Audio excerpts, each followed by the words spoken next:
Hello everyone, आज की इस वीडियो में हम पढ़ने वाले हैं क्लास 10th इंग्लिश का फर्स्ट फ्लाइट बुक से पहला story a letter to God. ठीक है, इसके राइटर हैं G.L. फ्यूएंटस।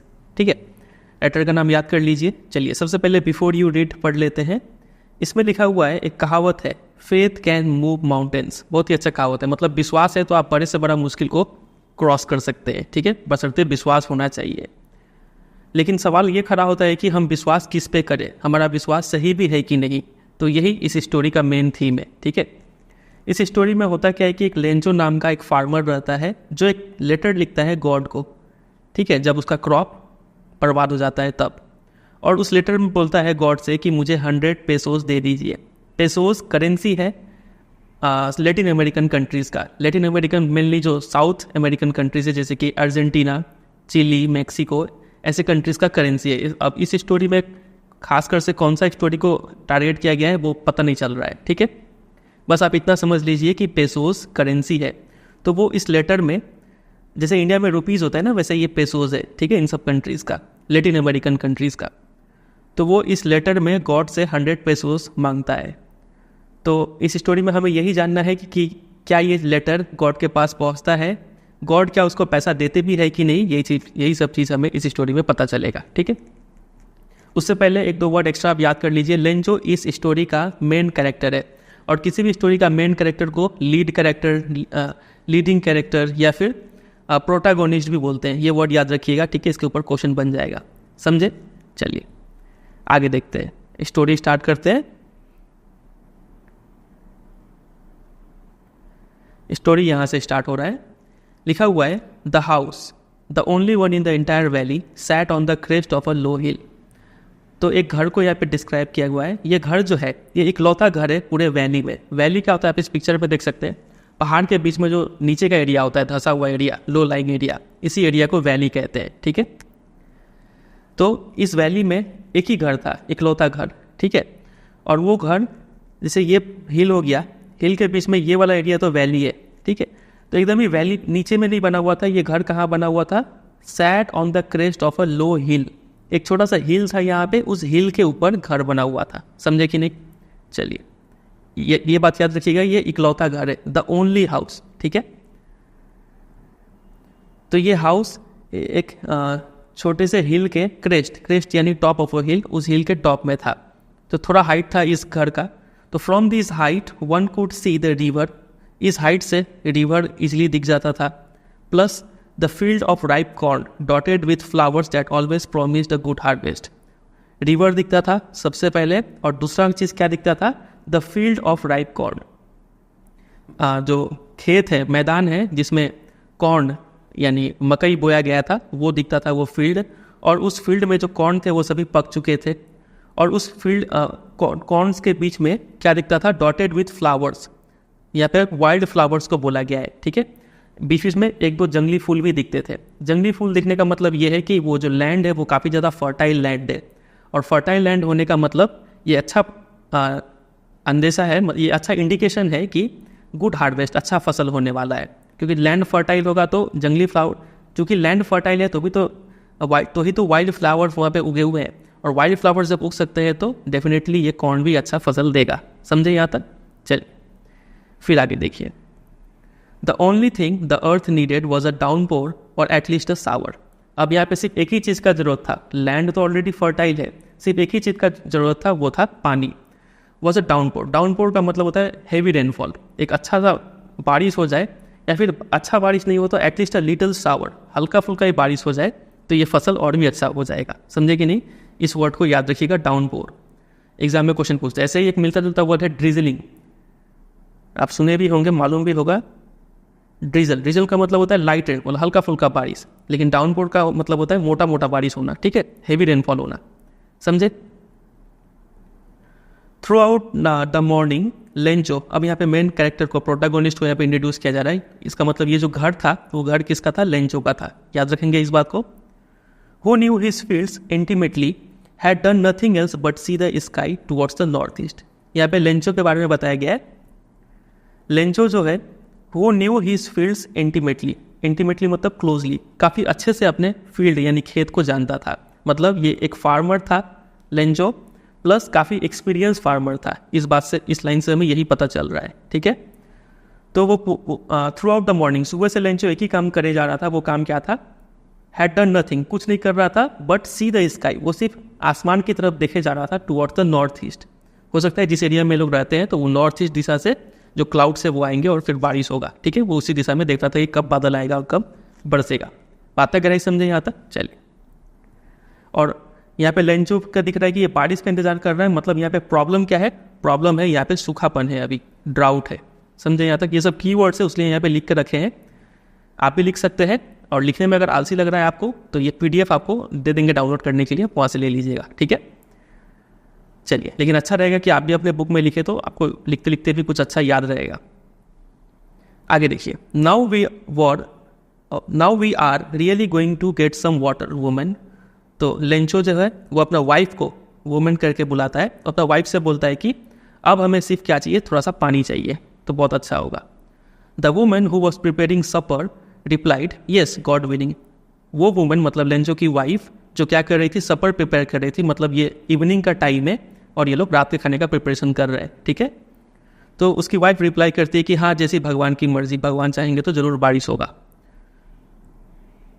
The older boys were working in the field while the smaller ones were playing near the house until the women called to them all come for dinner.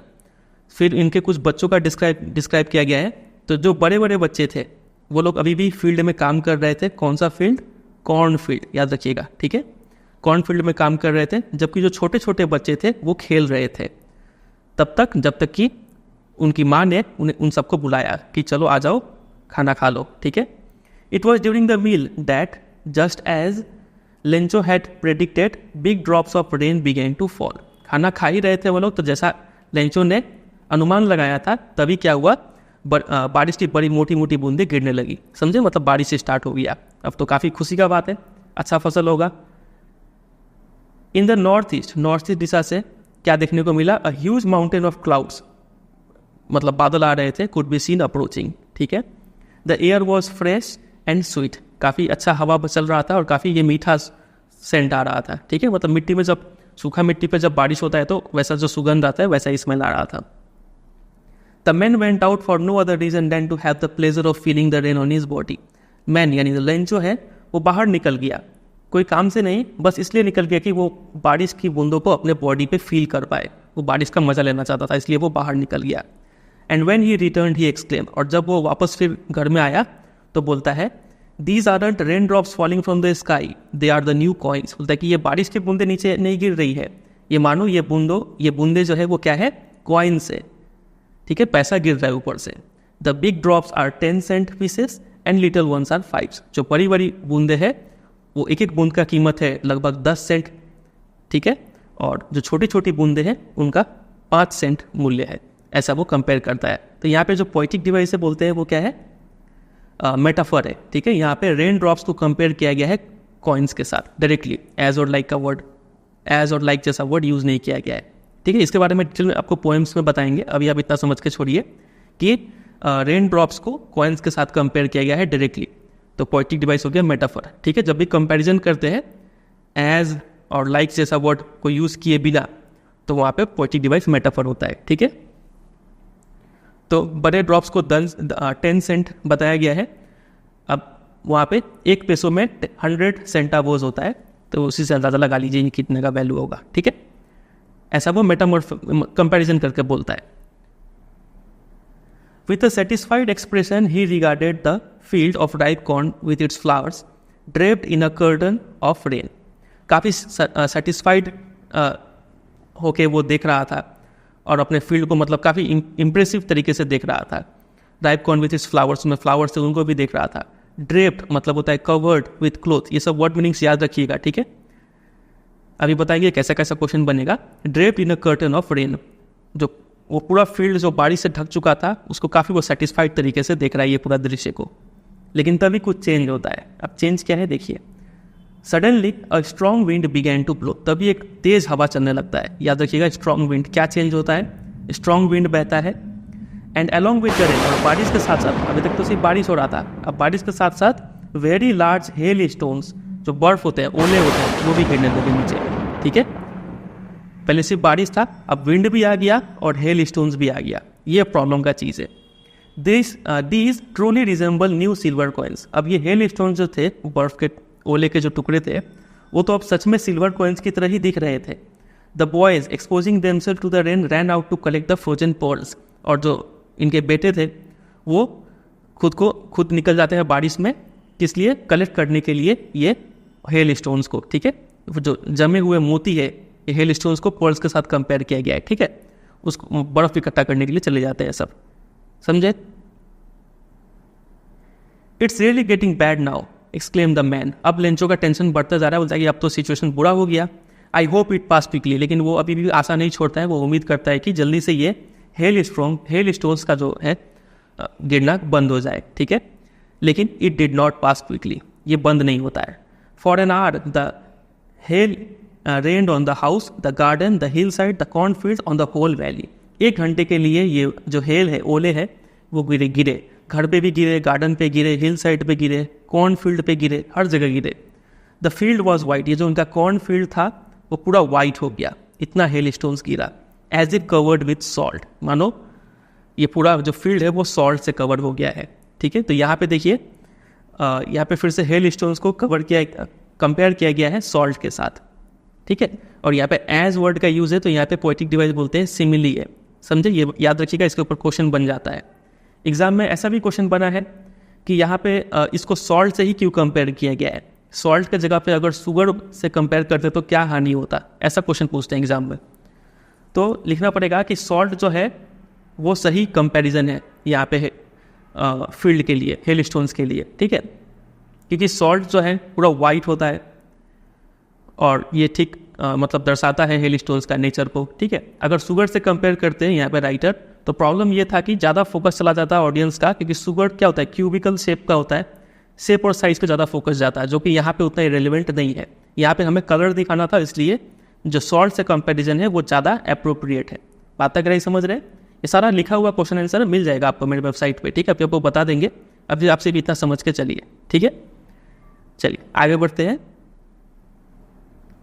Not a leaf remained on the trees, the corn was totally destroyed. जो trees थे उनमें एक भी पत्ता नहीं बचा, क्योंकि ऊपर से जो ओले गिरे, बर्फ के टुकड़े जो गिरे, वो सब लीफ को डैमेज कर दिए। और जहाँ तक फील्ड का बात था, जिसमें कॉर्न्स लगे हुए थे, वो भी पूरी डिस्ट्रॉय हो चुका था। चलिए फिर आगे क्या हुआ? The flowers were gone from the plants. जो प्लांट्स में फ्लावर्स लगे थे वो फूल भी टूट के नीचे गिर गए।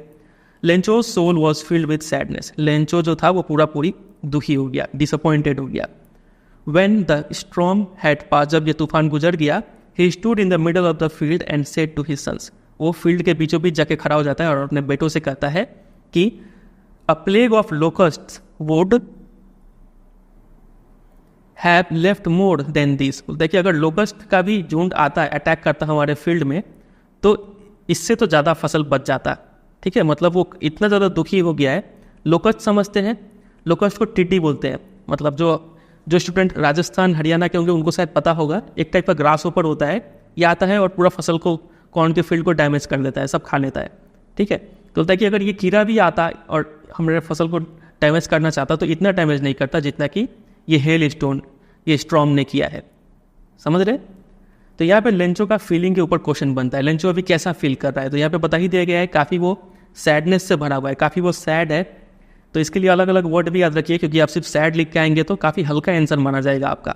थोड़ा एक स्टैंडर्ड होना चाहिए, आप क्लास 10 में है तो आप ऐसा वर्ड यूज़ कीजिएगा। काफ़ी डिस्पेयर है इसमें, होपलेसनेस है, उम्मीद छोड़ दिया अब ये, रेजिग्नेशन मतलब अब ये हार मान चुका है, पूरी गिव अप कर दिया है। ये सब उसका कुछ फीलिंग्स है, ये सब की वर्ड्स है। जब आप सेंटेंस फ्रेम करेंगे तो ये सब वर्ड को यूज़ करेंगे। कैसे आंसर लिखना है वो पूरा आपको वेबसाइट पे मिल जाएगा। अभी आप सिर्फ इतना ही याद करके चलेंगे तो काफ़ी ईजी रहेगा आपके लिए। ठीक है, चलिए। और इतना डिटेल में हम पढ़ा रहे हैं, आपको अच्छा भी लग रहा होगा। ये सब पढ़ के आप मतलब एक बार आप इसको ध्यान से पढ़ लीजिए, फिर आपको इसके ऊपर और कोई वीडियो देखने का जरूरत नहीं पड़ेगा। समझ रहे हैं? आप वो 5-10 मिनट वाला एनिमेशन वाला वीडियो देखेंगे, स्टोरी तो समझ में आ जाएगा, लेकिन जब आप क्वेश्चन अटेम्प्ट करेंगे तो आप कुछ भी सॉल्व नहीं कर पाएंगे, कोई क्वालिटी नहीं रहेगा आप में। ठीक है, तो थोड़ा टाइम दीजिए, एक बार मेहनत कीजिए, हमेशा के लिए हो जाएगा। आगे देखते हैं। तो यहाँ पे ये जो लेंचो बोलता है कि अगर लोकस्ट लगता तो भी इतना डैमेज नहीं करता। तो इस यहाँ पे भी एक पोएटिक डिवाइस है जिसको बोलते हैं हाइपरबोली। यहाँ पे हाइपरबोली का पोएट यूज़ कर रहे हैं, बस समझ कर रख दीजिए, उतना इंपॉर्टेंट है नहीं है। आगे देखते हैं। The hell has left nothing, ये जो ओलावृष्टि जो हुआ है इससे तो कुछ भी नहीं बचा हमारे फील्ड में। लेंचो ये सब अपने सन से कहता है। This year we will have no corn, इस साल हमारे पास एक भी कॉर्न नहीं रहेगा। That night was sorrowful one, वो रात काफ़ी दुखी भरा रात रहा। All our work for nothing, सब आपस में बात कर रहे हैं कि हमारा सारा मेहनत बर्बाद हो गया। There's no one who can help us, हमारा कोई मदद नहीं कर सकता है। We will go hungry this year, इस साल हमें भूखे रहना पड़ेगा। समझे? चलिए यहाँ पे कुछ क्वेश्चन है जो ऊपर हम अंडरलाइन किए हैं, वही इसका आंसर हो जाएगा। आगे बढ़ते हैं। But in the hearts of all who lived in that solitary house in the middle of the valley there was a single hope, help from God. तो यहाँ पे एक बात जो कहा गया था कि हमारा कोई मदद नहीं करेगा, भले ही वो लोग मुंह पे तो ऐसा कह रहे हैं, लेकिन सबके मन में जो उस घर में रहता था, कौन सा घर? सॉलिटरी घर। सॉलिटरी मतलब अकेला। याद है अभी बताए थे स्टार्टिंग में कि उस वैली में एक ही घर था, ये लेंचो का घर, ठीक है। तो उस घर में जितने भी रहने वाले लोग थे, सभी के दिल में कहीं ना कहीं एक विश्वास था, एक होप था। वो होप क्या था? अब भगवान ही कुछ कर सकते हैं, हेल्प फ्रॉम गॉड। और इस स्टोरी का नाम भी आप जान रहे हैं, लेटर टू गॉड, ठीक है। देखते आगे क्या होता है। वाइफ बोलती है, लेंचो की वाइफ बोलती है कि don't be so upset even though this seems like a total loss, remember no one dies of hunger. बोलता है कि आप इतना उदास मत होइए, भले ही हमें ये दिख रहा है कि पूरा हमारा फसल बर्बाद हो गया, लेकिन एक बात आप याद रखिए कि कोई भी भूख के कारण नहीं मरा है। ऊपर वाला है, वो कुछ ना कुछ जरूर रास्ता दिखाएगा। तो इस पे लेंचो कहता है डेट्स व्हाट दे से, हाँ यही तो लोग कहते हैं, no one dies of hunger, भूख से कोई मरता नहीं है, लेकिन देखे अब हमारा हाल क्या होगा। All through the night Lencho thought only of his one hope, पूरा रात लेंचो सिर्फ इसी बारे में सोचता रहा, एक ही उम्मीद के बारे में, अब भगवान ही कुछ कर सकते हैं, द हेल्प ऑफ गॉड, ठीक है। whose eyes as he had been instructed see nothing even see everything even what is deep in one's conscience। तो लेंचो पूरा रात भगवान के बारे में सोचता रहा।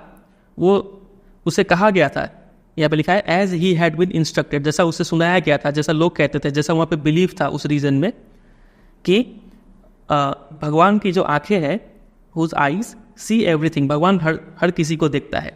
Even what is deep in one's conscience, यहाँ तक कि इंसान के मन में वो इंसान अंदर ही अंदर क्या सोच रहा है, कितना सही कितना गलत, ठीक है। कॉन्साइंस का मीनिंग होता है inner sense of right and wrong. हर इंसान के अंदर क्या चल रहा है वो भी भगवान को दिखता है। तो हमारा फसल डैमेज हुआ ये भी भगवान को दिखेगा, हमारे साथ गलत हुआ ये भी दिखेगा, तो भगवान जरूर हमारा हेल्प करेंगे, ठीक है। अब यहाँ से देखिए, यहाँ से काफ़ी इंपॉर्टेंट लाइन, अच्छा लाइन स्टार्ट हो रहा है। Lencho was an ox of a man. Ox मतलब समझते हैं बैल, ठीक है। ऑक्स ऑफ अ मैन मतलब बैल जानते हैं काफ़ी फिजिकल लेबर करता है, काफ़ी टफ काम करता है, मेहनत वाला काम करता है। तो लेंचो को भी ऐसा ही कहा गया कि लेंचो भले ही बहुत ही ज़्यादा फिजिकल काम करता था, वर्किंग लाइक एन एनिमल, ठीक है, एक एनिमल की तरह अपने फील्ड्स में काम करता था, लेकिन इसके बावजूद but still he knew how to write, उसे लिखना आता था, मतलब लेंचो को पढ़ना लिखना आता था, समझ रहे हैं। तो यहाँ पे वहाँ का सोशल नॉर्म्स बताया गया है। वहाँ पे प्रचलन कैसा था कि जो इंसान जनरली फिजिकल लेबर कर रहा है तो वो पढ़ा लिखा नहीं होगा। लेंचो इस बात का एक्सेप्शन था कि वो इतना फिजिकल लेबर करने का बावजूद भी क्या था, उसको लिखना आता था, मतलब पढ़ना भी आता था, पढ़ा लिखा था वो, ठीक है। द फॉलोइंग संडे, अगले संडे एट डे ब्रेक, मतलब जैसे ही सुबह हुआ, he began to write a letter, वो एक लेटर लिखता है। समझ गए स्टोरी का थीम अब यहाँ पे आ रहा है, किसको लेटर लिख रहा होगा, समझ ही गए आप। Which he himself would carry to town, वो सोचा था कि ये लेटर खुद ही शहर ले जाएगा और इसको मेल में, डाक में दे देगा, पोस्ट कर देगा। It was nothing less than a letter to God, तो वो लेटर और कुछ नहीं, सिर्फ एक लेटर टू गॉड था, भगवान को डायरेक्ट वो चिट्ठी लिख रहा था। उसने चिट्ठी में लिखा कि God if you don't help me my family and I will go hungry this year. समझ गए। I need 100 pesos in order to sow my field again, मुझे 100 पेसोस चाहिए ताकि मैं वापस से बीज बो पाऊँ अपने फील्ड में और जिंदा रह पाऊँ जब तक कि वो क्रॉप फिर से वापस आए। Because the hell strong dot dot, क्योंकि ये हेल स्ट्रॉन्ग ने पूरा बर्बाद कर दिया, ये सब चीज़ वो चिट्ठी में लिखा। He wrote to God on the envelope, envelope में आपको पता है जो राइट हैंड साइड होता है, इस साइड, वहाँ पे जिसको आप चिट्ठी लिख रहे हैं उसका एड्रेस लिखना पड़ता है। तो भगवान का एड्रेस में क्या लिखा, सिर्फ ये टू, और यहाँ लिख दिया गॉड, और यहाँ पे फ्रॉम अपना एड्रेस यहाँ पे होता है, ठीक है।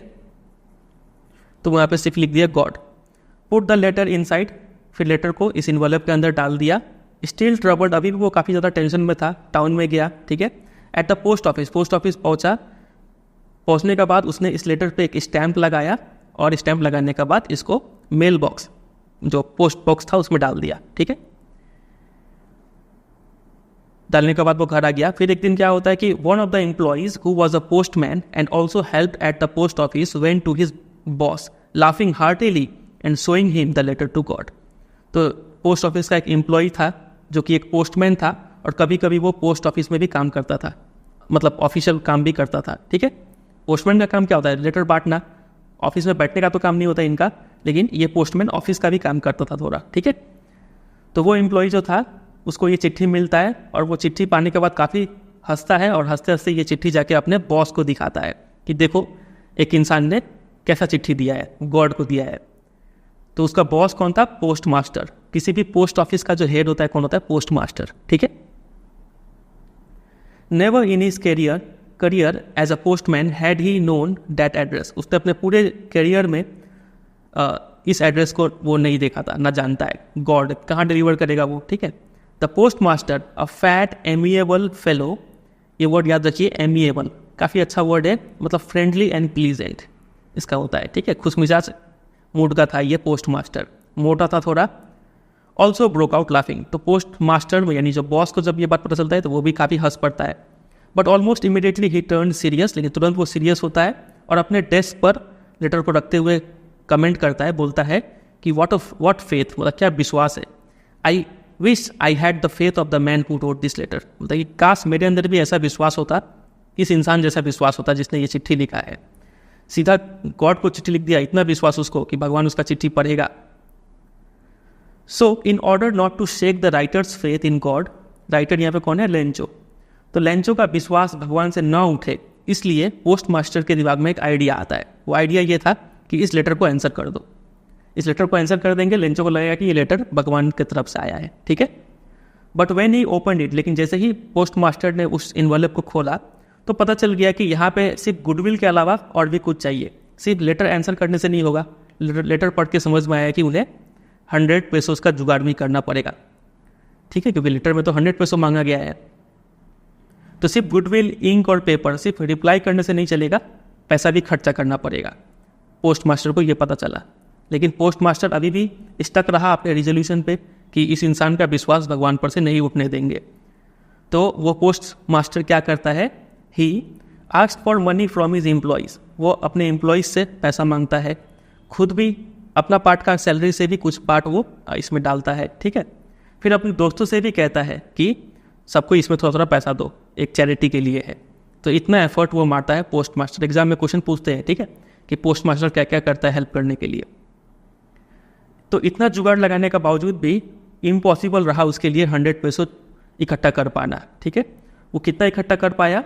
ही was able to send the farmer only a little more than half. 100 peso का हाफ कितना होगा? तो होगा 50। तो 50 से लिटल मोर, थोड़ा ज़्यादा। अब कितना ज़्यादा वो हमें लास्ट में पता चलेगा, ठीक है। इतना ही पैसा वो लेंचो को दे पाया। He put the money in an envelope address to the Lencho and with it a letter containing only a single word as a signature God. वो इतना रुपया इन्वेलप में डालता है और एक ब्लैंक पेपर में सिर्फ लिख देता है गॉड, ठीक है, ये लिख के भेज देता है लेंचो को। The following Sunday Lencho came a bit earlier than usual to ask if there was a letter for him. अगले संडे वापस लेंचो आता है टाउन में, पोस्ट ऑफिस में, और पूछता है कि क्या उसके लिए कोई चिट्ठी आया है।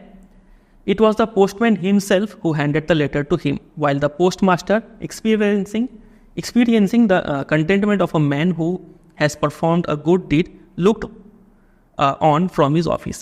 देखिए, वो पोस्टमैन खुद अपने हाथों से वो चिट्ठी को लेंचो को दे देता है।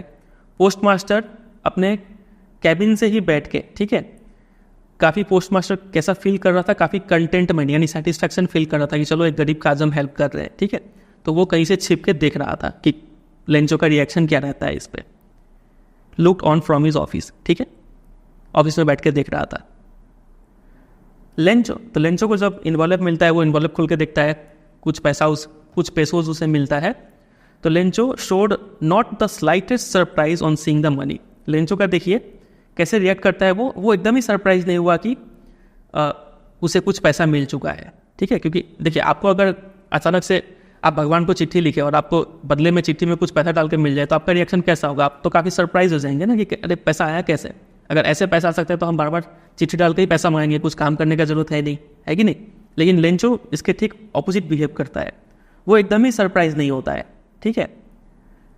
इतना उसका कॉन्फिडेंस था, इतना उसका बिलीव था, या फिर बोल सकते हैं फेथ था गॉड पे। मतलब उसको मालूम ही था कि गॉड तो रिप्लाई करेंगे ही और उसको पैसा देंगे ही। तो उसको जब ये पैसा मिला 50 पैसों से थोड़ा लिटिल मोर, तो वो एकदम ही सरप्राइज नहीं हुआ, बोला कि चलो ठीक है बस इतना तो आया। बट ही बिकेम एंग्री, खुश होने का बजाय वो लेंचो गुस्सा हो गया। When he counted the money, जब वो पैसा गिना तो काफ़ी गुस्सा हो गया कि अरे इसमें तो 100 पैसों नहीं है। समझ रहे हैं? वो ये सोचता है कि God could not have made a mistake, मतलब कि भगवान तो गलती कर नहीं सकते हैं। Nor could he have denied Lencho what he had requested, भगवान गलती नहीं कर सकते हैं, प्लस भगवान उसका रिक्वेस्ट को डिनाई भी नहीं कर सकते। मतलब उसने 100 पैसों मांगा है तो पक्का भगवान ने 100 पैसों दिया होगा। समझ रहे बात है क्या? नहीं, 100 पैसों दिया होगा मतलब उसे अभी कम मिला है, 50 पैसों से कुछ ज़्यादा मिला है। तो 20 का पैसा कौन ले लिया? वो ये सोच रहा है कि कहीं ये पोस्ट ऑफिस के एम्प्लॉय यहाँ पे कुछ गड़बड़ कर दिए हैं, ठीक है, ये लोग आपस में कुछ पैसा चुरा लिए हैं और मुझे कम दे रहे हैं। तभी लेंचो क्या करता है? Immediately went up to the window to ask for paper and ink, तुरंत खिड़की पे जाता है, काउंटर पे जाता है, पेपर और इंक मांगता है। On the public writing table वो एक चिट्ठी लिखता है with much wrinkling of his bro, ठीक है, मतलब काफ़ी गुस्से में वो चिट्ठी लिखता है। Caused by the effort he had to make to express his ideas, वो अपने आइडिया को, फीलिंग को एक्सप्रेस करने के लिए जितना एफर्ट मार रहा है उसके कारण जो गुस्सा वाला एक्सप्रेशन है वो आ गया उसके फेस पे, ठीक है। व्हेन ही फिनिश, जब उसने चिट्ठी लिखना खत्म कर लिया, he went to the window to buy a stamp, फिर से वो एक स्टैम्प खरीदता है। फिर वो स्टैम्प को चाटता है, क्योंकि स्टैम्प में पहले से गम होता है, ठीक है। जब आप उसको भिगा देते हैं या फिर थूक से ही गीला कर देते हैं तो वो गम एक्टिवेट हो जाता है और उसको ऐसे ही चिपका सकते हैं, अलग से कोई गम नहीं चाहिए, ठीक है। And then affixed to the envelope, वो स्टैम्प को एनवलप पे चिपका देता है with a blow of his fist, एक मुक्का मार के, ठीक है, और फिर उसको दे देता है, पोस्ट कर देता है। The moment the letter fell into the mailbox, the postmaster went to open it, जैसे ही वो चिट्ठी मेल बॉक्स में जाता है, जो पोस्ट मास्टर है, बॉस, वो उस चिट्ठी को जाके खोलते हैं और पढ़ते हैं। तो उनका मन में तो क्यूरियोसिटी है कि लेंचो क्या लिखा, आप देखें। तो उस चिट्ठी में लिखा हुआ था कि God of the money that I asked for only 70 pesos reached me, लेकिन भगवान मैंने आपसे जितना पैसा मांगा था उसमें से सिर्फ 70 पैसों ही मुझे मिला है, ठीक है। सेंड मी द रेस्ट, और मुझे बचा हुआ कितना बचा हुआ है? 30 पैसों आप मुझे वापस भेजिए। I need it very much, क्योंकि वो पैसा का बहुत ज़रूरत है मुझे।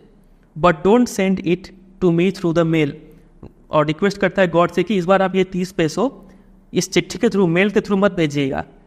क्यों? क्योंकि because the post office employees are a bunch of crooks Lencho. तो देखिए, वो चिट्ठी में लिखता है कि आप ये 30 पैसों मेल से मत भेजिएगा, क्योंकि ये पोस्ट ऑफिस के जो एम्प्लॉय है एक नंबर के धोखेबाज है, चालबाज है, ये लोग पैसा चुरा लेते हैं, कुछ और तरीके से भेजिएगा। इतना करके चिट्ठी एंड कर देता है।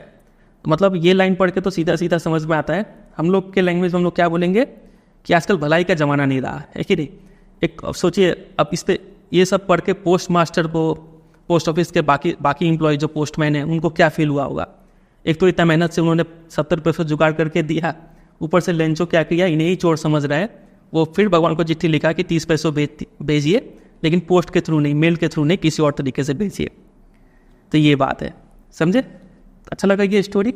चलिए, तो यहाँ पे ये क्या है? आयरनी है। पोएटिक डिवाइस बोलता है आयरनी। यहाँ पे लेंचो जिसको गलत समझ रहा है, असल में वही सही है, ठीक है। लेकिन क्या ही कर सकते हैं, लेंचो का फेथ ही इतना है गॉड पे कि उसे ये सब विश्वास ही नहीं हो रहा है। मतलब वो अब गॉड को ही सही मान रहा है और ये सबको गलत मान रहा है, ठीक है। चलिए, तो ये पूरा जो PDF है जिसमें वर्ड मीनिंग्स लिखा हुआ है, अंडरलाइन किया हुआ है, ये पूरा PDF आपको मेरे वेबसाइट पे मिल जाएगा।